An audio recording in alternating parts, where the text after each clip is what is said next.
करें NEET UG 2021 की, इसके री एग्ज़ाम है तो एक हाई कोर्ट में याचिका दायर कर दी गई है और उसमें जो क्वेश्चन उठाया गया है उस क्वेश्चन पर बात करेंगे। इसका लगभग क्या भविष्य होगा और क्या ये वाकई में कारगर हो पाएगी, इससे कोई परिवर्तन हो पाएगा, इस पर भी हम बात करेंगे। तो आइए चलते हैं इसकी जहाँ पर मीडिया रिपोर्ट है और उस चीज़ को देखते हैं कि क्या क्या उसमें वक्तव्य कहे गए हैं और इस हाई कोर्ट में जो याचिका दायर की गई है। उससे पहले अगर नीट संबंधी आपको इन्फॉर्मेशन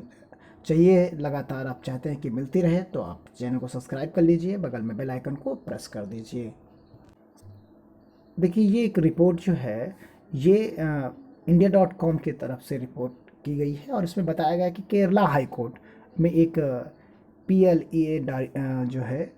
किया गया है, कहा गया है कि रीटेस्ट कराया जाए एग्ज़ाम का। और यहाँ एक सेंटर की बात की गई है, जो 75 सेंटर है उसमें इन्होंने कहा कि वहाँ पर काफ़ी ज़्यादा कन्फ्यूजन्स क्रिएट किए गए और चीज़ें बताई गई कि 3 आवर्स का जो टेस्ट है वो completed by the petitions and other candidates within 2.5 hour उसे दिया गया answer sheet and rejected by the NTA। तो यहाँ जो चीज़ें उन्होंने कहा कि इस तरीके की समस्याएं वहाँ सेंटर पर भी रहीं और चीज़ें हुई, तो इसके टर्म्स में वहाँ पर दायर की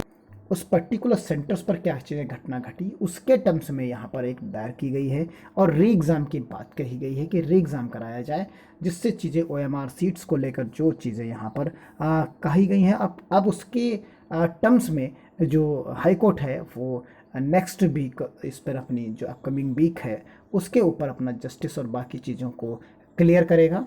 आप ये देख सकते हैं ये जो एग्ज़ामिनेशन सेंटर है उसमें श्री नारायण पब्लिक स्कूल की बात यहाँ पर कही गई है। कहा गया है कि because of the invigilator the candidate in the examination hall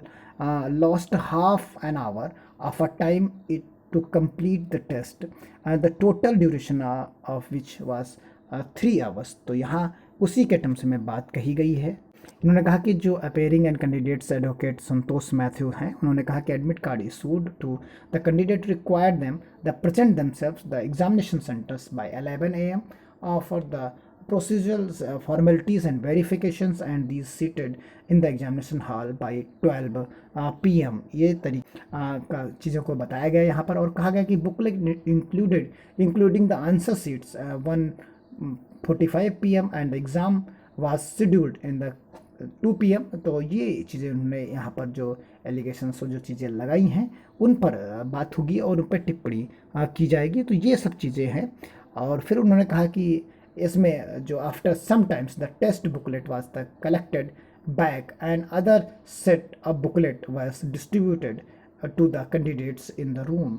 including the petition. तो जो जिसने कहा कि पहले ली गई दी गई, इस तरीके के आरोप यहाँ पर लगाए गए हैं। तो लेकिन इससे री एग्ज़ाम होने का कोई चांस नहीं बनता है, इसका भविष्य है ये क्योंकि यहाँ पर आप क्या सबूत देते हैं, लेकिन जहाँ तक पूरी उम्मीद है कि ये इस पे NTA इसको मानेगा नहीं और चीज़ें क्लियर नहीं हो पाएंगी और वो अपने टाइमली जो शेड्यूल्स हैं उसके आधार पर करेगा। यहाँ रिकंडक्ट होने के चांसेस ना के बराबर हैं कि एग्ज़ाम इस पर्टिकुलर छोटे से मैटर को लेकर री एग्ज़ाम कराया जाए एक सेंटर को लेकर, तो ये संभव है नहीं फिलहाल। बाकी हाई कोर्ट क्या इस पे कहता है उस पर चीज़ें अपने आप क्लियर होंगी, जो उसका फैसला आएगा वही सर्वमान्य होगा। बाकी NTA लगभग चांसेस रहेंगे कि वो ना इस चीज़ को माने। तो मिलते हैं अगली अपडेट के साथ, तब तक के लिए धन्यवाद। जय हिंद, जय